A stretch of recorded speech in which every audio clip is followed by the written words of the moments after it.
Good morning, students. I am Sampat Bhadu, Assistant Professor of English, Government College, Sri Dungargarh, Bikaner. Today, we will discuss Victorian poetry and modern poetry under literary history prescribed for BA second year, English literature. First of all, let's discuss Victorian poetry. Victorian poetry is the poetry which was written during the reign of Queen Victoria from 1837 to 1901. The Victorian Age covers the events in the age of Queen Victoria from 1837 to 1901. It was an era of social unrest, economic turmoil, and political fermentation, witnessing some of the major events of human history: Industrial Revolution, French Revolution, and social reforms initiated by John Howard, Bentham, Romilly, and Wesleys. Two factors profoundly affected the literature of this age. First, the germination of seeds of democratic ideals and the emergence of scientific outlook. The publication of Darwin's canonical text, The Origin of the Species, infected the poetry with a spirit of scientific observation and philosophical analysis. The scientific outlook changed the mental makeup of people of this age, and it became trendy to show a spirit of inquisitiveness, that means spirit of questioning, and to express doubts. There was a rise in conflict between religion and science, and between blind faith and the spirit of inquiry. We have a number of chief characteristics of this poetry.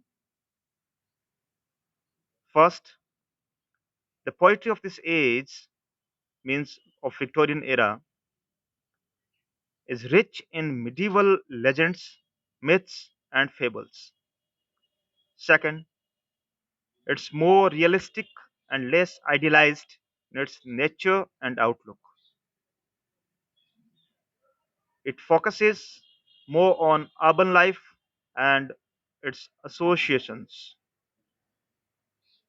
Fourth, it truly reflects the spirit of the age, the interest in science and technology, and an advancement of democratic ideals.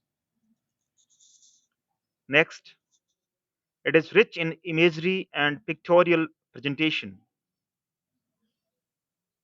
Sixth, conflicts between religion and science and other burning social issues of the time find expression in this age.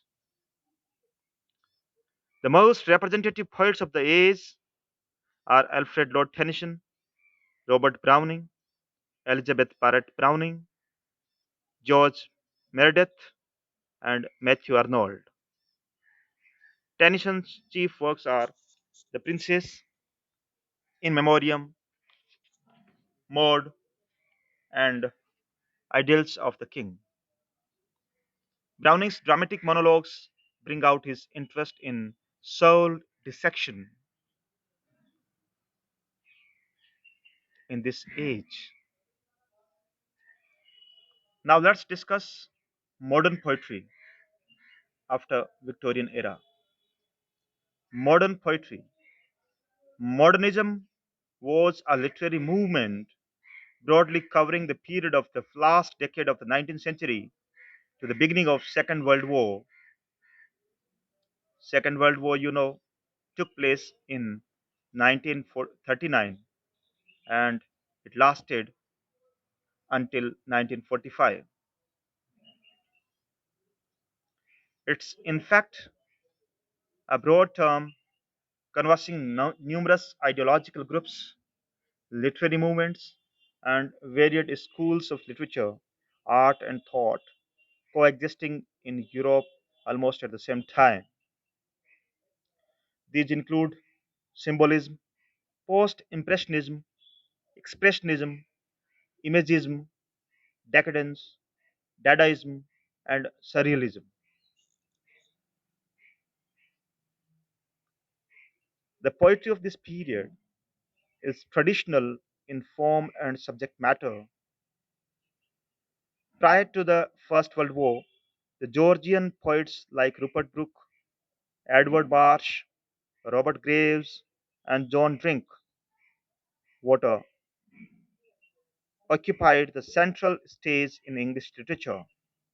However, a little later, the soldier poets emerged whose poetry depicted the horrors of war and the resulting disillusionment. It's quite remarkable and noteworthy that the three strongest pillars or the most representative poets of this age were all outsiders. W. B. Yeats was an Irish, whereas T.S. Eliot and Ezra Pound were both Americans. We have some chief characteristics of the poetry of this age.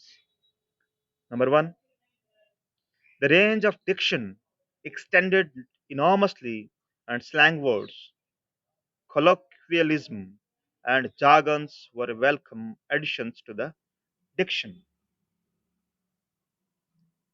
The range of diction. Diction, dear students, means the selection of words in poetry, the words that we use for writing poems.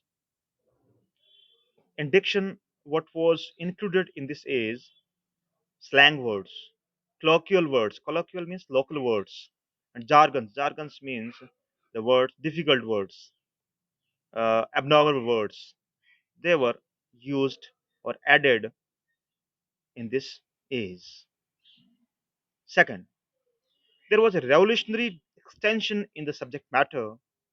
Unconventional and uncommon themes were chosen. In fact, no theme remained unnoticed or untouched, and by the modern poets, trams, trains, locomotives, and aeroplanes also became themes of poetry. Nature, patriotism, and love of homeland were also added to the stock of already existing themes. It means in this age, the subject matter, the area of subject matter expanded enormously, expanded immensely. And the poets of this age, they used unconventional and uncommon themes for poetry, and they left no area untouched. They touched almost every domain of life during this period. So it is a vast, we can say, an age that covers vast domain of poetry. Third, it reflects the mood of pessimism and the temper of disillusionment, which were the hallmarks of the age. This age particularly picturizes pessimism. It reflects the mood of pessimism and the temper of disillusionment. Disillusionment means when you experience something bad, when you experience reality, when you come to the reality, that experience is known as disillusionment. Means until you are disillusioned, you remain or you live in illusionment because there is a covering between your conscience, because between your knowledge and the thing that happens. But after the particular event takes place, you get disillusioned simply because you witness the things. You get the knowledge, the real knowledge, with your eyes, with your heart and soul. That's why you get disillusioned. And the major factors of the modern pessimism and disillusionment are the two world wars. First World War, that started in 1914 and lasted till 1918, and then second started in 1939 and lasted till 1945. So these were the two major world wars that changed the entire scenario of the entire cosmos, and the people became disillusioned about the reality of life, that we are living in a make believe world, that we are living in a hollow life. But after the world wars, people became disillusioned, they became realistic.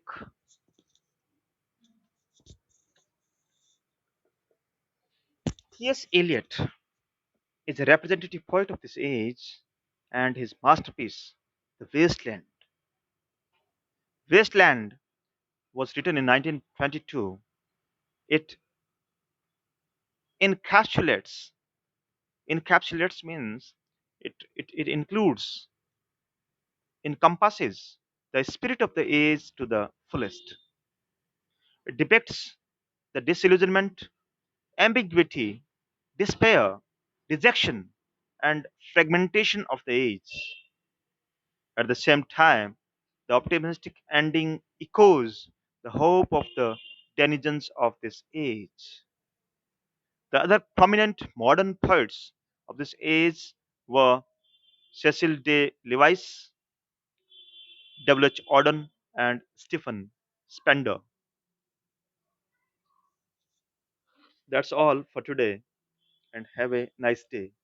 So, we discussed Victorian poetry and modern poetry. Tomorrow, we will take up the next topics: poetic drama and theatre of the absurd, which are prescribed in your syllabus. I will share you the notes of all these things. Thank you.